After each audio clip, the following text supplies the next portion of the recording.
100 సంవత్సరాల పోరాట చరిత్రలో ఆ చరిత్రకి వన్నె తెచ్చే విధంగా ప్రజానాట్య మండలి చేసిన కృషి ఏమాత్రం విస్మరించరానిది. కళారూపాల ద్వారా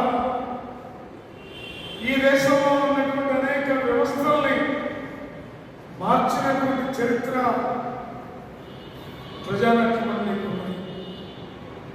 అలాగే ప్రజా పోరాటాలు పదునెక్కడానికి ప్రజానాట్య మండలి చేసినటువంటి కృషి ఎప్పటికి కూడా మర్చిపోలేదు. 1925 డిసెంబర్ 26 కమ్యూనిస్ట్ పార్టీ ఏర్పడినప్పటి నుండి ఈనాటి వరకు ప్రజానాట్య మండలి కమ్యూనిస్ట్ పార్టీకి ఒక వెన్నెముకగా, ఒక సాంస్కృతిక యోధగా సాగించినటువంటి సాంస్కృతిక పోరు. ఆ పోరులో అసూలు వాసినటువంటి ఎందరో కామ్రేడ్ గడ్డపాటి రాజారావు గారు, కామ్రేడ్ శుంకర సత్యనారాయణ గారు, కామ్రేడ్ వాసిరెడ్డి భాస్కర్ రావు గారు, ఇంకా జిల్లాల వారీగా రాష్ట్రాల వారీగా చెప్పుకుంటూ పోతే అనేక మంది వీళ్ళ త్యాగంతో అమరత్వంతో ఏర్పడినటువంటి ప్రజానాట్య మండలి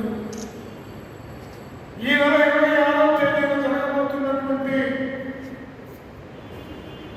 చరిత్రలో సువర్ణాక్షరాలతో లిఖించదగిన పద్ధతుల్లో జరగబోతున్నటువంటి సిపిఐ శతవార్షికోత్సవాల సంబరాన్ని మరింత ఎరుపెక్కించే పద్ధతుల్లో, మరింత ఉత్సాహపరిచే పద్ధతుల్లో, మరింత పోరాట పడినకు కార్యకర్తలు సన్నద్ధం చేసే వైపున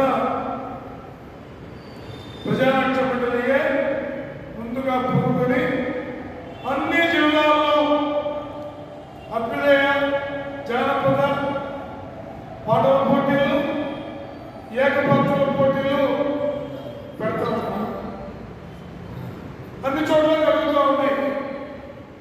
అంతిమంగా ఈ పోటీలో సెలెక్ట్ అయిన వాళ్ళు, సెలెక్ట్ చేసేవాడు వాళ్ళు 17వ తేదీ విజయవాడ హనుమంతరాయుడు గారి బృందాలయంలో జరిగే పోటీల్లో పాల్గొనే అవకాశం ఇక్కడ మెరిట్ కల్పించినటువంటి ఏకపాత్రదారులు, పాటలు పాడినటువంటి గాయకులకి ఉంటుంది.